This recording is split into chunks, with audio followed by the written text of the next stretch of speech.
Hey Matt, how you doing? How's it going? It's going great. I've been fighting a little bit with my software, but other than that, things are wonderful. Have a new background here, as you can see. Yeah, and I definitely need to get an upgrade, evidently. Well, this is the USA version. You need a UK version of your Yeah, side. So, what are we going to yeah, they're talk supposed about to do today? today what is coming up an awful lot in all our meetings and conversations, integration. What do you mean by integration? Integration into Oh, what? so into everything. So there's a big discussion that comes up quite a bit of is the I'll probably get killed for this.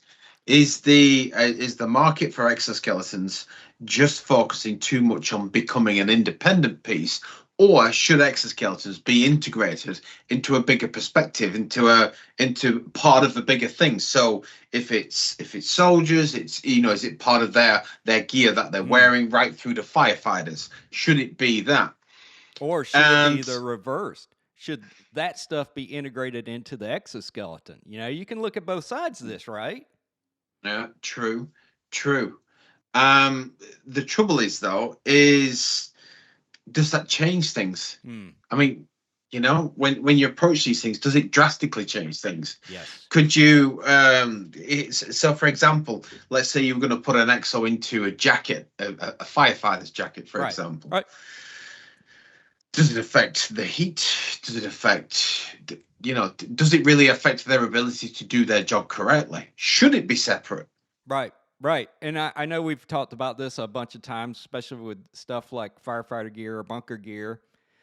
Obviously that is there for protection from heat, and all the different versions of heat, radiant, convection, conduction, all that kind of stuff. Hmm. And the anything you integrate or use with that needs to be evaluated whether it's going to have an impact on it. So, for example, one of the things we've talked about, just to be kind of more clear about that, let's just say Matt produces an exoskeleton because he knows how to design stuff, and he makes it out of his favorite material. Well, it's the favorite material I like to make fun of him for because he mispronounces it. He calls it aluminium. We call it Because it is. aluminum. Yeah, because it is. And so he makes this exoskeleton out of aluminium, and sounds like vibranium, but it's not. And this whole thing is basically some metal, and they stick it underneath the bunker gear, and the firefighters wearing it. Well, okay, the conduction of heat through that metal could end up burning the firefighter, even though the bunker gear protected them in some way. And once that metal starts heating up, it's going to keep that heat for a while longer than, say, the bunker gear. So, you know, Hmm. that kind of stuff. The other thing is obviously it's like any kind of material you put in with gear, is it going to uh, puncture? Is it going to crush? Is it going to do anything to the protective layer to make it not as functional as it was before?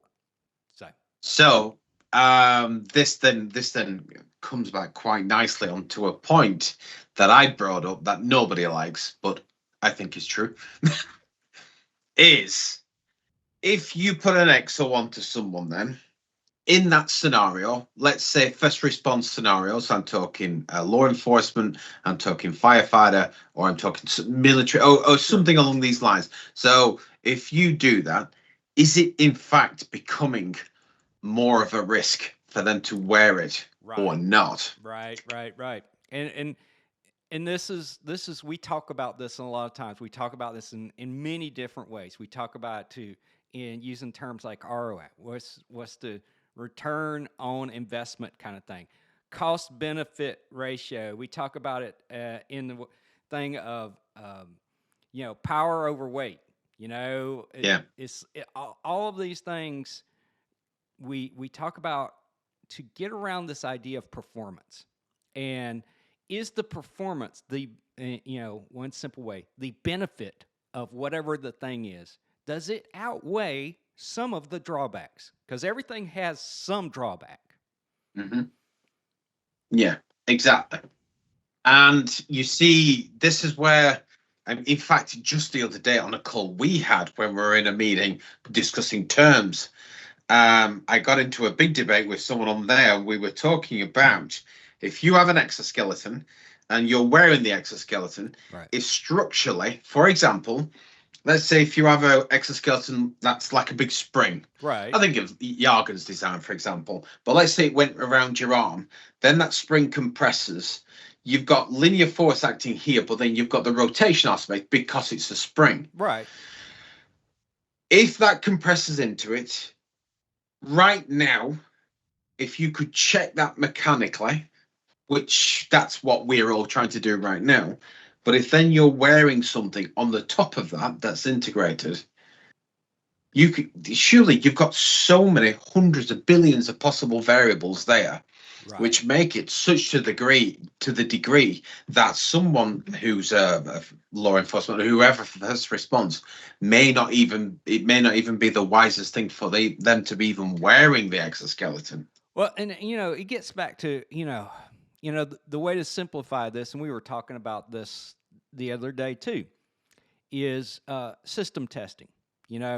It's what you had a very elegant term for it. I can't remember if it was parent testing or something like that, but basically Mhm. it's basically don't worry about don't break things into different parts and pieces and talk about integration. Just say, okay, we're going to test exoskeleton, everything, all as one system, and we're going to see if it works or it doesn't work.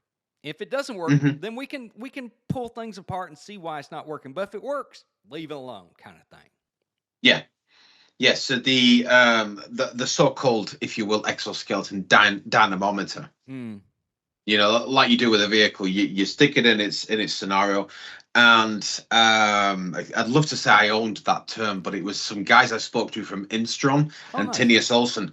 They called it parent component testing, Ah, where you take the part, you make sure that part is manufactured to a so-called certified material. So it's somebody of a good who's a professional who's manufactured that material for it to be used. right. Then it's tested by the company, Yep. and then in laboratories where you're trying to certify the design, you're actually taking the exoskeleton into its natural environment.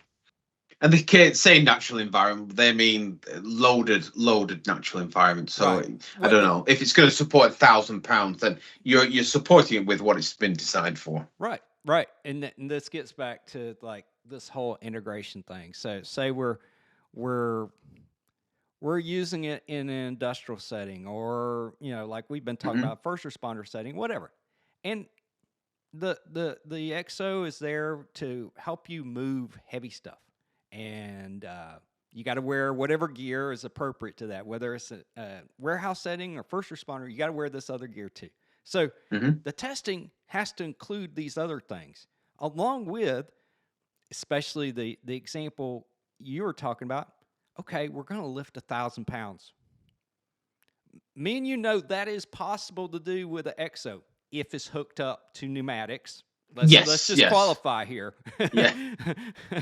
Definitely be clear on that Let's one. be clear. If you have the right power source, and you have the right Exactly. components, Yeah. you Yeah. can lift 1,000 pounds. Yes. Yes. Yeah. Not the exo you're buying off of Amazon or whatever you're doing, but Yeah. Yeah. None of that. None none of of the that. homemade But stuff. but it This is is these it, are big industrial kit. it is technically possible to do.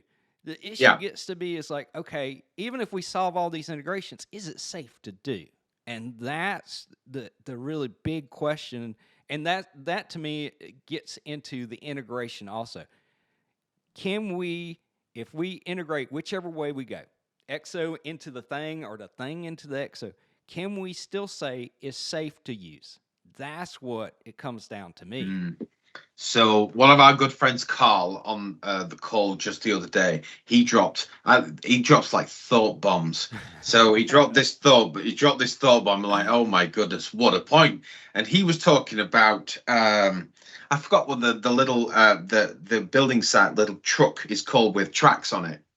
Oh, a tank? Um, It's like a little tank, but it's got a small like lifting arm on the front. Anyway, he talked about it and he said, this is what it's for. It drives, and he said, and it just goes backwards and forwards. He said, but it's designed to its specific application. Right. And he said, this application may be vast, but it's designed to its specific application. And then it got us just to thinking of that. If you design something to a specific application, and I know a lot of people will hate me for saying this, but it's true.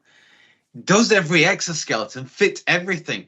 No. Could you put an exoskeleton on everyone? You couldn't. No. Because of what we're discussing there is that, let's say, I think of what we saw at the Exo Games when we saw one of the special guys doing his demonstration, Max. Right. So when Max showed us, he wore the upper body armor. He wore his side pouch for his handgun. Yep. And then you look and go, if he's wearing an Exo on the top of that, it's shifting his center of gravity. But the manufacturer gets tricky because are they just making exoskeletons for people from the US Marshals or from Special Forces? Or can they take that exoskeleton, put it to everybody else? And I think if you're certifying this as a test piece, it really opens up a huge, this is Carl's fault, but this really opens up a huge point of that.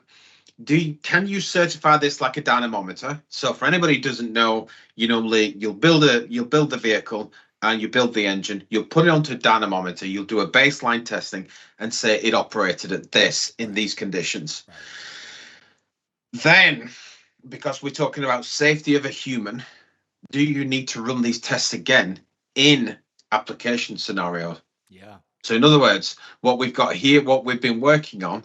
So for anybody who's listening, we're working on a particular test for laboratories to do certification. If we're talking about integration, do you now have a new topic that needs to be introduced as like a application integration testing process as well? Right, A better words. Right. Yeah. And one of our friends, Nora, she was telling us like, well, what about ballistic stuff? Just to go back to, Max's demo and stuff. It's like, okay, law enforcement and other folks need ballistic protection. Why not put the ballistic stuff on the Exo instead of trying to put the Exo in the ballistic stuff and go at it that way? I said, well, okay, yeah, I mean, that's possible, but possible and probable are not the same words, and the issue gets to be, and this is one of the things maybe people aren't quite aware of, is in order to build an Exo, you right now you need expertise, or you need a team with expertise across multiple science and technical disciplines. Everything from, especially if you get any power, everything from IT to mechanical engineering, and you got to have somebody that understands a little bit about biology and human engineering and that kind of stuff too. So you need a whole suite. It's a true STEM subject, isn't it? It is a true STEM subject. And so now the throw on top of that, it's like, oh yeah, and throw in the expertise about, textiles and ballistic protection, and we'll just throw these two things together. It's not sounds simple in words, but it's not that simple. It's really not. And so another thing, another topic that is coming up, and this is another kind of integration in a sense. So another word that is coming up that is somewhat descriptive of exoskeletons, but it's descriptive of other things, is this term called physical AI. Yes, and physical AI. Physical AI. And so think about it this way in an exoskeleton context. Right now, especially powered exoskeletons, they all have some sort of algorithm. You could argue some have some AI in them to help them figure out when to move, how to move, all this kind of stuff. Because you're not controlling them with a little remote control and all that. They're not like, they kind of sense what you need them to do, and they adjust to that. So there is some AI algorithms in them. So right now, a lot of them are, and I won't say all because I don't know for sure, but a lot of them, I believe, are like old school computers. The computer sits right there, right there in the control setting, where the motherboard is, where the circuit board is. It's all in one place. physical AI starts breaking that whole concept, which is why not be like an octopus and have the computing distributed across the entire thing, where the parts and pieces of the exo also include the computing and the power and all that across the entire Yeah. thing instead of in just one place. That is where you get into this whole concept of physical AI and things not just being like, oh, it's in this box or it's in this controller or it's in that. That's a different way to integrate stuff when you start spreading things around. Yeah, yeah, because I mean, obviously, I don't know this, but from what I've read about early stage when Tesla first introduced their vehicles, they were all sending to a central hub Right. for all their learning, weren't they? All their data that they were gathering. Right. And I'd heard something along them lines of that idea of using as much power on board when you need to spike onto computational outputs that are needed. So, like you said, a control, a direction, or something like that. Right. But it does prompt the big issue then of how are you going to power it? Yeah. Well, if you've got vibranium, not an issue. but it does it is it does get to this idea, and they have a term for it. There's other ways to describe this. Um, it gets to this idea of smart materials. So not just thinking of your aluminum as a dumb material, and it only does the structural stuff, but it has other functions integrated into it. Mm. So say you could print your aluminum structure, and then because you can print it, you can put things in it. You can put sensors in it. You can put computational elements. You can put little power capacitor, batteries, whatever, into the structure versus having to, oh, it all fits in this nice little plastic box and you attach that to your back. Yeah, yeah. So it becomes a platform, doesn't it? Yes. And so, funny enough, because I always bring it back to this, the motorcycle industry has been doing this for years. One of my favorite brands, and there are others that do this. Ducati does this, so they use their engine as part of the structure of the motorcycle. Do they? I They did not do know that. indeed. Yes. That's very cool. Right. So, and I believe other manufacturers do that too, because obviously it's it gets to that power to weight kind of ratio kind Yeah, of stuff, yeah. and that's another engineering type of technique that obviously is going to get applied in the exo area too. But it's a different way of thinking about this. Is instead of everything has a single use, there may be multiple uses of the different pieces of the thing, and that gets to like this integration thing. So, instead of thinking of, oh, I've got to integrate this into something, maybe I just need to make the thing I already have some of the function I want. Very true. So yeah, the idea of designing it so that it will, in essence, flow around you as a piece, Mm-hmm. so it becomes a part of it, an Right. extra piece. Oh, okay, yeah, I understand that. I mean, it's interesting though. I mean, if you don't integrate into, I always think of firefighters just because of their bunker gear Right. and the amount of time that they need to don on and don off the kit that they're wearing. And if you don't integrate it to their kit, they're never going to use it because there's Right. going to be extra stuff that they're going to have to put on. Yeah. Well, then you go, if you integrate it into there, you're going to need to have a new testing scenario unless this is a focused design that sits just within that area. Yeah. Yep.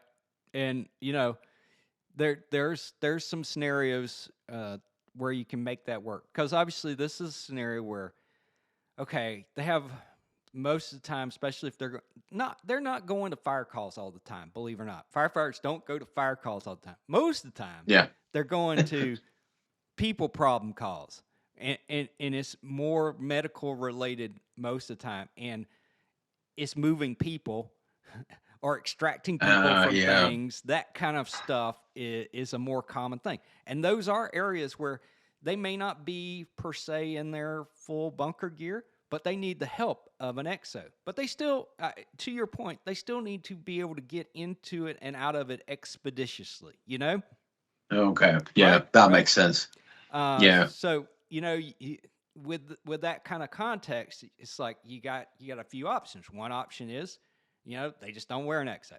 Another option is, okay, we we work with the manufacturers of their gear and get the exo integrated into the gear. Third option is, which is kind of the wild option, is they just have it on them all the time while they're on duty, and there's no getting into it. It's on them. It's basically, in a sense, it's like their regular clothes.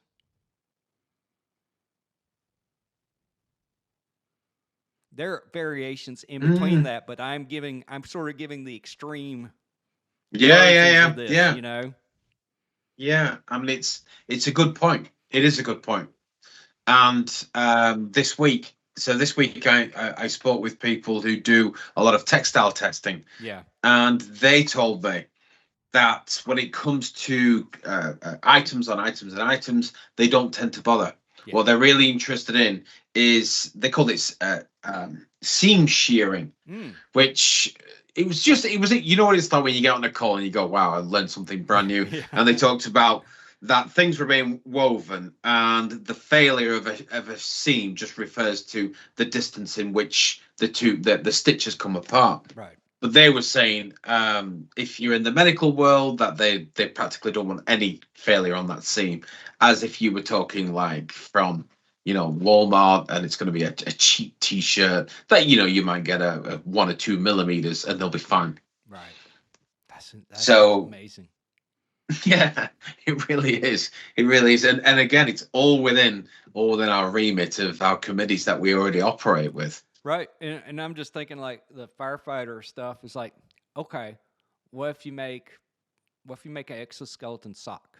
Okay, they're all going to have socks on. I don't know. Well, maybe there's a few firefighters out there that like to have bare feet getting in their boots, but I don't think so.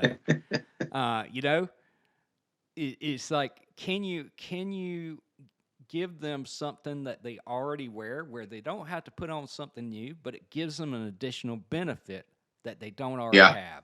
That to me would be like magic, you know? yeah, that would make sense. That would absolutely make sense. I mean, I'm still in a mindset, and I mean, I'm going to bring it round a little bit to a further question that has still been bugging me. Okay, bring So it. we've got all these different scenarios, we've got all these different methods for integration, Yeah. but we've got 3 different types of exoskeletons. Oh my gosh, here we Oh go. wait, well, okay, we got 2, Two. but I Let's think we have stick 3. with two. Your third is still controversial. My third is so right. So we've got passive and we have active. Right. Thank you. The way the way that passive and active system is interfacing with that integration is going to drastically change things as well. Sure. Absolutely. I mean, you're dealing with the difference between, something that has a battery or some sort of extra power source and electronics and all that kind of stuff with a powered one, versus one that's got, things that have to either band springs, materials that have energy storage properties in them. Fancy way to say leaf Mhm. springs and stuff like that. Uh, that have to be that have to stay in certain alignments to work properly. So there's a lot of considerations on both sides of the fence when you're doing this, and then you throw on top of it the application area. So firefighting, or pick another one. There's going to be some specific things to that domain that you're going to have to adjust around. That's just the way I think it is. Mm, I mean, this week somebody brought up with me. In fact, we were just talking about it. Could you take ballistics and place it into an exoskeleton, Sure. or exoskeleton into ballistics? And luckily, and I know this is a very controversial thing to talk about, But luckily, around 3 or 4 weeks ago, I got to speak to somebody who was involved on one of the military projects, and No. they told me about. the, I know they told me about a ballistic helmet, Yeah. and this helmet was super, super sophisticated. In fact, it's influenced the world's all of the world's helmets at the moment. So Oh, the way wow. that they interface and some of the heads-up displays that was into it, there was so much tech in this helmet that Right. it weighed quite a bit. Right. So what they did is they did originally look at, could you integrate that as an overall? And as far as I understand, what they decided to do was to look at, in lack of better words, it was a neck system, which was, and again, I'm probably butchering this, but this is more of an exoskeleton neck system. Right. And I mean, I've looked online. There's quite a few different variations of this, but that was an example of where they did approach it like that and thought it's not the best way to move forwards. So what they've done is gone with this neck frame system to enable it so that they could hold all this weight, the ballistics, and if you will, because basically it's a computer in the helmet as well, Right. and hold it that way. So I mean, somebody, I'm sure somebody in comments will say, yes, of course you can, but I'm still not 100% convinced that you could combine ballistics and exos together. So this is going to go back to one of my favorite things to talk about again, where I think there's a possibility for this to be done, and if it can't be done here, I just really don't see it happening over here on the military side. MotoGP. These Yeah, guys have a full face helmet, a very expensive full face helmet with some yeah, gear, you know, electronics in there, communication stuff, all that kind of good stuff, and a full body suit, head to toe, tons of protection, airbags, everything integrated in this stuff so that if they crash at 200 miles per hour, they can walk away for the most part. Uh, if you can't figure out how to get it in to work in that situation, getting it to work in the military situation seems a lot harder. very true. Yeah, very true. It kind of makes sense. And I mean, so the, because just luckily I have a few friends who were involved in manufacturing of helmets for the military across, actually from Canada, Yeah. and they I met them at the future fighter event in Prague, Oh yeah.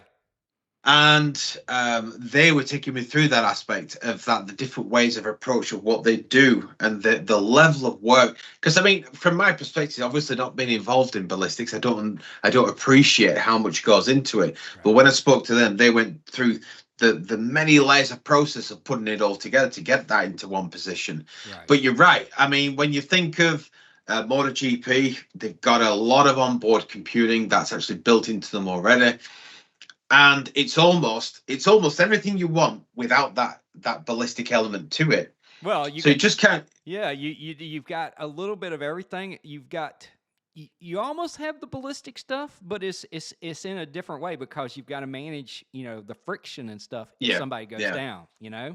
yeah, yeah. I mean, I think for a lot with MotoGP in particular, my friend when he was riding. So Neil Hodgson, I luckily, name dropping, I Yeah. grew up with Neil Hodgson, Nice. so knew it. So I've learned an awful lot just seeing him with his body armor and stuff. And I know you ride as well. Not like So that. Only by accident. If the throttle got stuck open, yeah, I'd ride yeah. like that, but Whoops. otherwise, no. But you're right. The way that they've got to protect that body as they're on the bike, but it makes you wonder. Yes. And this all just comes back to cash, really, doesn't it? We've got a lot of extremely brave men and women going out there defending, Sure. and then you've got the riders. And as much as it pains me to say, the riders make more money.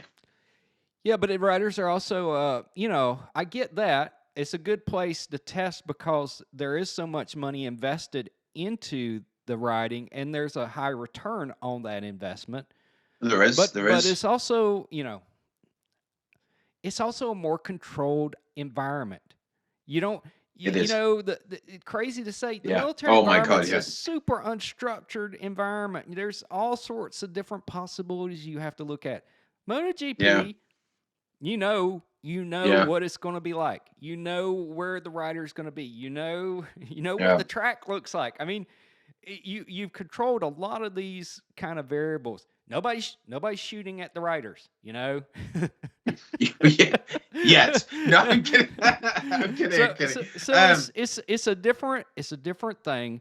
There's less, in some respects, there's less variables. There is obviously challenges and stuff, but like one of the biggest thing, we don't talk about this enough.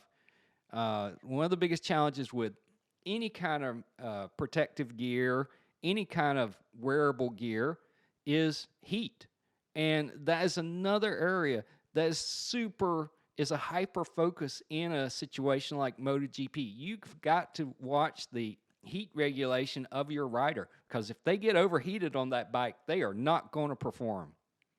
Mm, that's true. And yeah, the second you have something like that, they'll just become stable, and they won't be able to perform like they will be able to as normal. Yeah. Yeah, it's a really good point. That is a really good point. And you're right. The scenario of military into such a position, there's just so much variables. And you're right. So when I did my PhD work, it was all in, because I always thought I was going to do it in production cars. Go road production cars. And then somebody said to me, "Do you know how much hassle a road production car goes through?" Yeah. So I ended up doing it for Formula One. Oh, nice. For that exact reason. Controlled environment, the speed of it. We knew we knew how it was going to run and how it was going to operate. So yeah, I know exactly, and the funding, of course.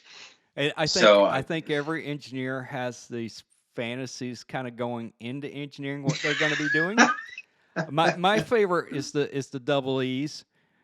Almost everyone I've talked to, this was back in the day. It's probably different now. They have a different fantasy, but back in the day, the fantasy was, you're starting your engineering school. Oh, why are you going in double E? Oh, I want to build stereos. That's the last thing you're going to be doing. You're not going to be doing anything like that, dude. Oh my God, yeah. But I mean, that's interesting, because that's one of our biggest issues on Exos. So when you speak to youngsters and you'll say, "What do you want to do exoskeleton?" And they go, yeah. They either want to do it because of Iron Man, Right, or Call of Duty. Yeah. So Call of Duty Advanced Warfighter. Yeah, the They actually are wearing it. Yeah. Exactly. Yeah. And so it's not that at all. I mean, I love what I love is I love the inspiration from those things, but it's not that, because we are, the good thing is there's so much work to get to anything close to that. There's plenty of room for everybody. Yeah. I mean, it's I was doing more looking into background and trying to put together a bit of a history timeline of work that's happened. And there's been obviously lots of work that's gone into this, but you just kind of look and go, there's a lot more to be done, which is amazing. So there's just so much opportunity out there. Right. I mean, think about, back a little bit to the AI thing. Think about how much people use AI right now to help them do whatever, whether it's, work, school, just your regular life type stuff. And you see it in games, but it's not real yet for whether it's a military person, firefighter, industrial worker, where, hey, I've got AI in let's just say my glasses, and like I'm doing my regular job and I can just talk to it and it tells me, it's like, oh yeah, you need to, so and so, you need to do this thing, and oh yeah, oh, we need to get a new part for that. Go ahead and order the part. Yeah. We're not anywhere near that right now, but that is the possibility, is having, like I was kind of saying earlier, this idea of a physical AI where it's on you. You're kind of wearing it, and it's kind of part of what you do in your daily life. I mean, I will only step one more step back, and then, because I know we go on and on with this, I think finally on the integration side, for me, I think as we move forwards onto consumer and we go look at integration, I think we're going to be in a really interesting spot where you need to decide, how are you considering your integration? Is it for marketing or is it for a real application? Because some at the minute, dare I say, some, when you look out there, you kind of look and go, I feel that there's a lot of effort to shoehorn things into place. Right. We want it for this, and then you end up looking and going, but who's going to really use it? Right. Right. Yeah. It doesn't satisfy the question, so what? The so what element. Yeah. Exactly. Yeah, agreed. Well, this is awesome, Matt. We'll have to do this again. Oh my God, yes, we will. Yes, we can I've do got some more ballistic stuff because, we haven't tried shields for ballistic protection yet. I mean, the Spartans figured that out a long time Yeah, they ago, did. but evidently we forgot about that, and we don't do shields anymore. But Yeah. we'll give it another go, and love to have you back on. We'll do this again sometime. Yeah, the next one I'd like to bring up will be, let's keep it. Let's move into a different direction on the next one. All See if we right. can get a guest in. All right. Sounds good.